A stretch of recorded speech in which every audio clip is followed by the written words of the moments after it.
Estamos agora na aula 10, lições do rei de Israel.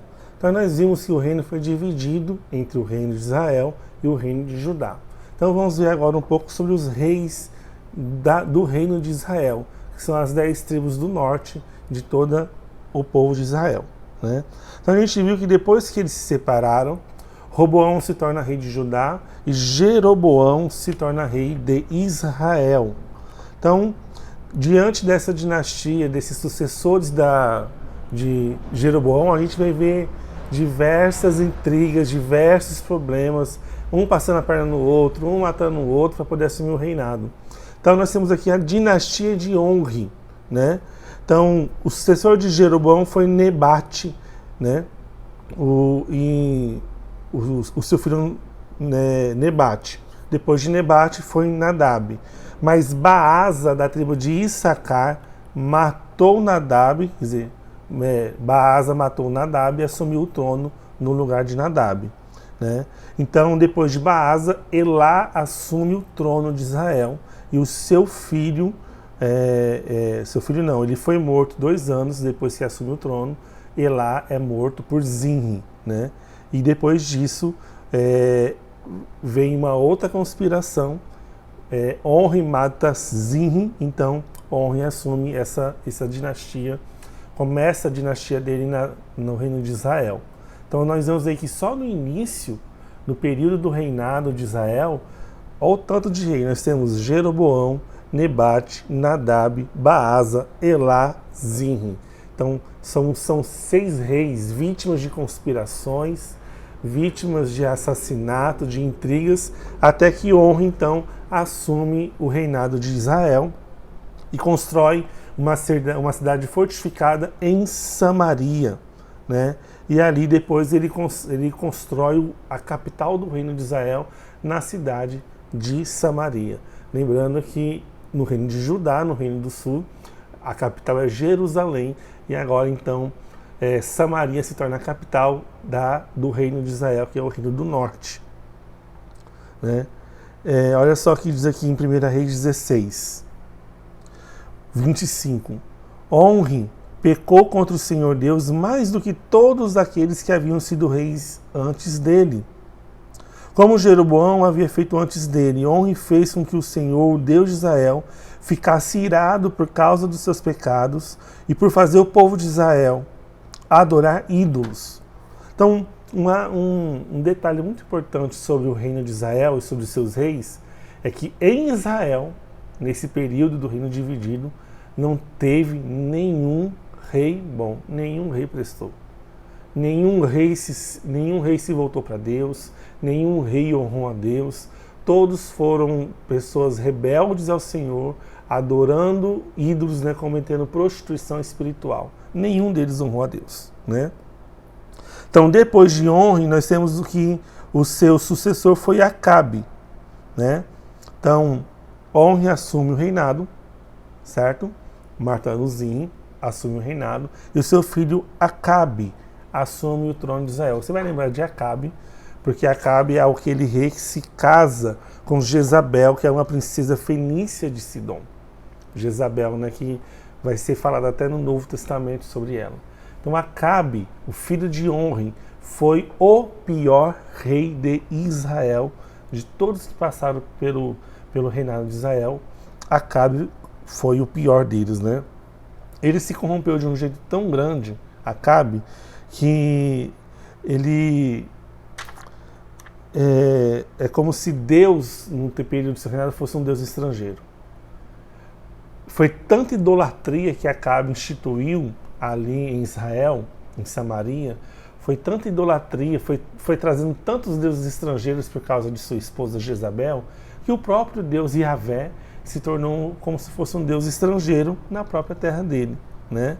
E é interessante que o Deus que Jezabel traz, que infiltra ali na adoração em Israel, e é interessante lembrar de que eles constroem até uma imagem de Baal no templo, ali perto, eles constroem uma imagem de adoração a Deus, não no templo, que o templo está lá em Jerusalém, mas ela traz o Deus Baal. E é muito interessante isso, porque o Deus Baal, lá da terra de Jezabel, da terra de Sidom, é o deus da fertilidade.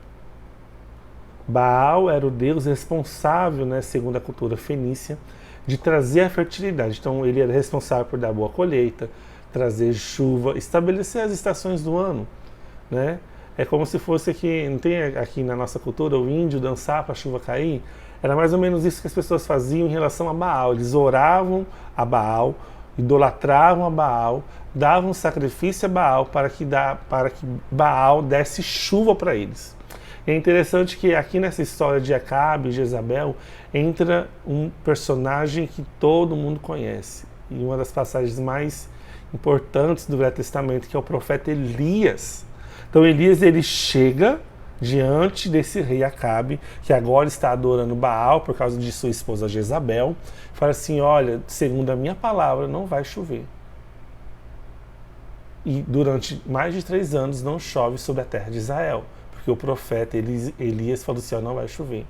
Aqui, Elias e o próprio Senhor, né, que está usando Elias, está dizendo ao povo: olha, vocês estão adorando Baal, que é o Deus que dá chuva para vocês, mas quem determina que se vai ter chuva ou não sou eu.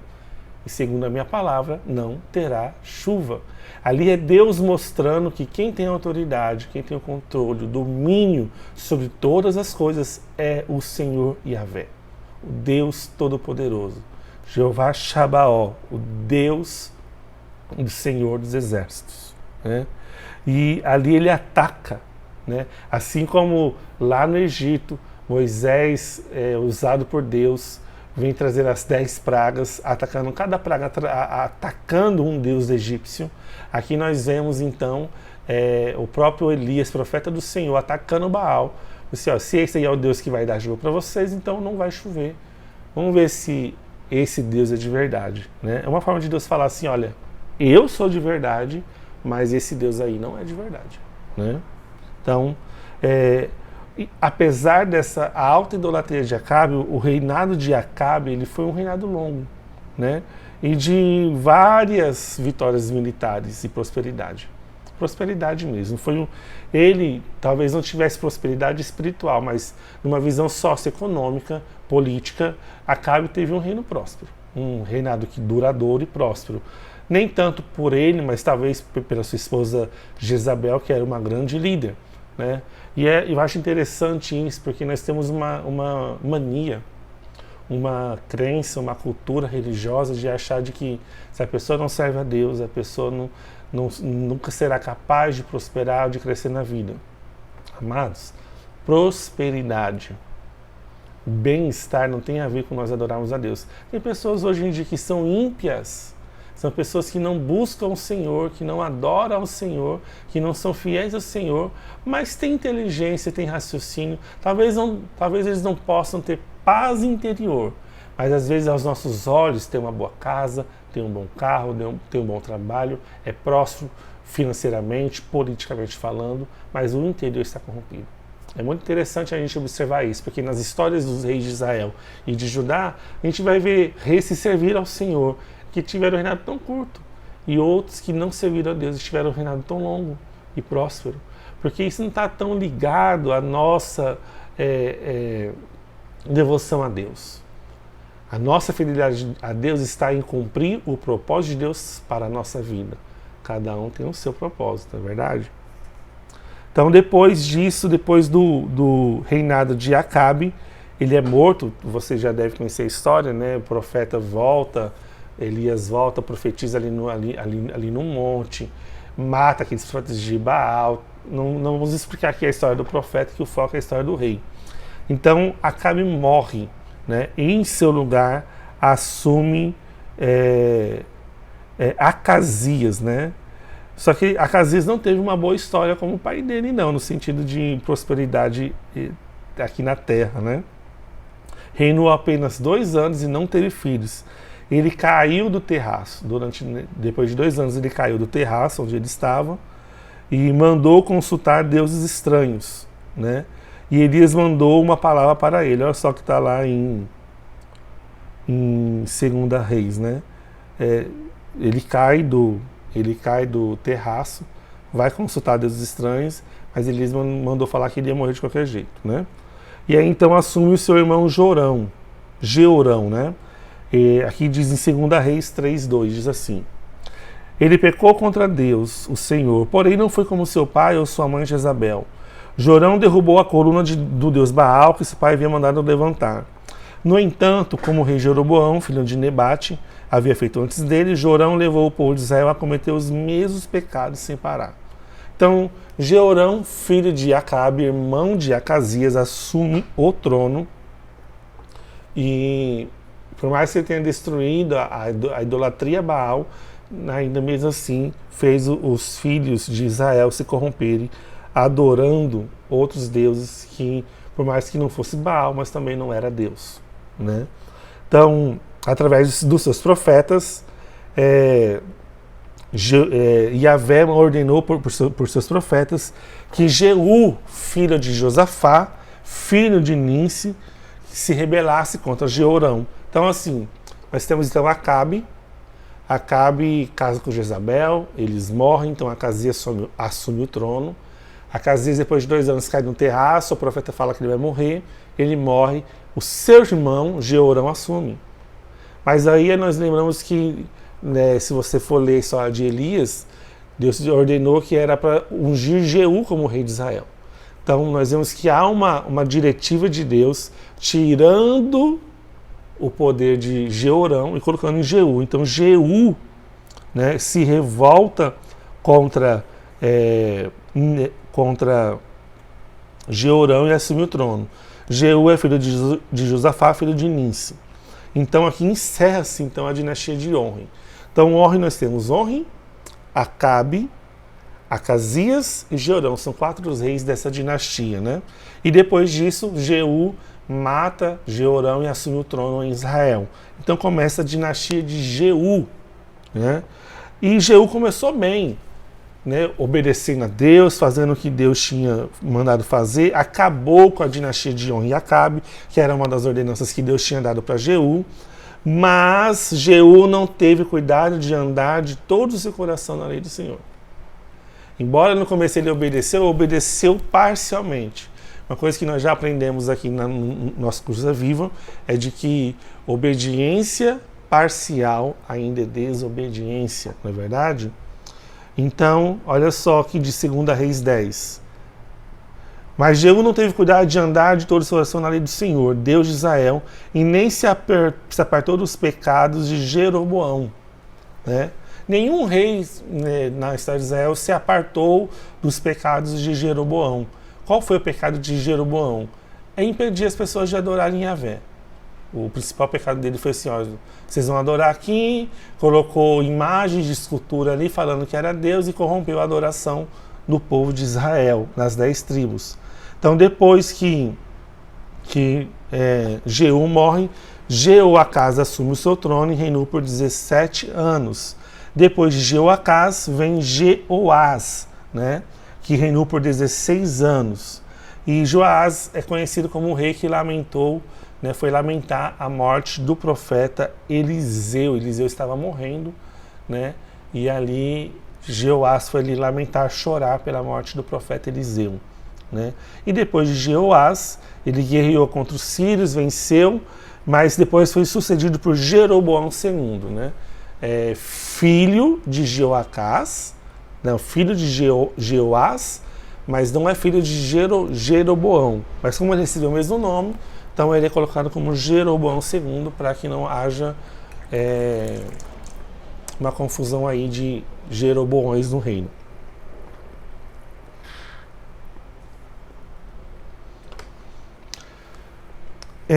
Jeroboão II, ele foi bem sucedido e o reino prosperou muito em suas mãos. Olha só umas coisas que ele fez aqui. Eu vou ler aqui o texto de 2 Reis 14. Ele restabeleceu os limites de Israel, desde a entrada de Amate até o mar da planície, segundo a palavra do Senhor, Deus de Israel. Porque viu o Senhor que a aflição de Israel era muito amarga, porque não havia nem escravo nem livre, nem quem socorresse a Israel, né? Ainda não falaram o Senhor em apagar o nome de Israel de debaixo do céu. Porém, os livrou por intermédio de Jeroboão, filho de Jeoás, né? Então é interessante aqui que a prosperidade, o sucesso, né, de Jeroboão II não foi por causa da sua fidelidade a Deus, porque ele não foi fiel a Deus, mas é porque o Senhor viu a aflição de Israel e que era muito amarga. Amados, você começa a entender uma coisa, que Deus tem a capacidade de tornar bem-sucedido, de fazer prosperar até pessoas ímpias, para que o seu povo não sofra. A gente pode ver isso, amados, em governos. Jeroboão II era um rei. E até mesmo hoje a gente vê aí tantas pessoas corruptas, presidentes, né, primeiros ministros, senadores, deputados, que são tão corruptos, são tão ímpios, afastados de Deus. A gente vê assim, nossa, mas eles são tão prósperos, são tão bem-sucedidos. Às vezes isso é por causa, não deles, mas porque Deus não quer fazer com que o seu povo sofra, né? Então, depois de Jeroboão II, seu filho Zacarias reinou por apenas 6 meses, né? Então, foi vítima de uma conspiração comandada por Salum. Então, a sua descendência foi eliminada da terra, né? Mas aí, mais uma dinastia chega ao fim. Zacarias assume o reino e só durante 6 meses ele reinou. Salum, que era um comandante, então elimina Zacarias, né? E depois disso vem um cativeiro do reino do norte, o reino de Israel. Então a gente vai vendo aí uma sucessão de reis, só fazendo o que era mal, só fazendo o que era mal. Deus levantando profetas falando que havia um cativeiro, até que esse cativeiro chegou. Olha só o que o autor diz aqui. Israel cavou um poço cada vez mais profundo, apartando-se de Yahvé. E o algoz de Israel foi a Síria. Então Deus levanta agora a Assíria, uma nação pagã, cuja capital era Nínive, você vai se lembrar deles, lá no profeta Jonas. Então Deus levanta esse povo para levar cativo o reino de Israel, que são as 10 tribos do norte, né? Caldeus, amorreus, hititas e egípcios foram perturbados pela sede de poder e ganância dos assírios. Profetas como Isaías, Sofonias, Naum, Jonas tiveram seus ministérios ligados, falando, olha, povo, se arrependa. Deus vai trazer castigo, até que o castigo chega, né? Eles foram... E é interessante que nesse período do cativeiro do Reino do Norte, quando os assírios tomam Israel, eles tiram as pessoas de Israel, levam cativos, alguns eles matam, outros eles levam cativos ali para a Síria, e eles agora pegam povos estrangeiros, povos de outras nações conquistadas para habitar na terra de Israel. Eles não iam deixar a terra desocupada, né? Eles só não queriam que os israelitas vivessem ali. Então eles tiram Israel dali, as pessoas de Israel dali, e colocam outras pessoas, né? E é interessante, no nono ano de Oséias, o rei da Síria tomou a Samaria e transportou Israel para a Síria. E é aí que vem a origem dos samaritanos. Lembra que Samaria é a capital do reino de Israel. Pois agora Samaria não era mais habitada por israelitas, mas era por pessoas estrangeiras. Então houve uma miscigenação, uma mistura de raça. Ficaram alguns israelitas na terra, mas também ficou povos estrangeiros. Eles casaram entre si, então teve essa mistura de raça. É por isso que no Novo Testamento você vai ver como que os judeus não gostam e odeiam os samaritanos. Porque naquela época de Jesus, os samaritanos não eram considerados do povo de Israel. Eles não eram considerados israelitas, porque eles eram um povo misturado. Você vai ver que teve muitas crises, né? E isso não se originou no tempo de Jesus. Começou aqui, com essa miscigenação, quando a Síria leva cativo Israel. Continua, porque quando Neemias volta para reconstruir os muros de Jerusalém, esse povo, os samaritanos, essa raça misturada, tenta impedir os judeus de construir o templo, construir e reparar os muros de Jerusalém. Então as desavenças começaram ali e nunca parou, né? Então nós vemos aqui que aquele testemunho do Monte Ebal, do Monte Gerizim, se lembrar nas primeiras aulas, a gente tem o monte da bênção e o monte da maldição. Israel, né, Moisés colocou bem claro, olha, se vocês seguirem o Senhor, serem fiéis, obedecer tudo que está aqui, bênçãos virão. Mas se vocês não forem fiéis, se vocês não obedecerem essa lei, maldições virão. Então ali nós vemos que Israel fez uma escolha. A nação de Israel, o reino de Israel escolheu o caminho de morte, o caminho de maldição, não sendo fiel ao Senhor. Em Oséias 6:1 tem um texto maravilhoso que diz assim: Vinde, tornemo-nos para o Senhor, porque Ele nos despedaçou e nos sarará, fez a ferida e a ligará, e depois de 2 dias nos revigorará. Ao 3º dia nos levantará e viveremos diante dele. Mesmo diante da crise, mesmo diante da perseguição, mesmo diante da infidelidade do povo, diante do cativeiro, a promessa de Deus para Israel era: eu vou fazer vocês voltarem de novo para cá. Eu ainda vou restaurar vocês. E isso se cumpre, obviamente, na pessoa de Jesus Cristo. Amém?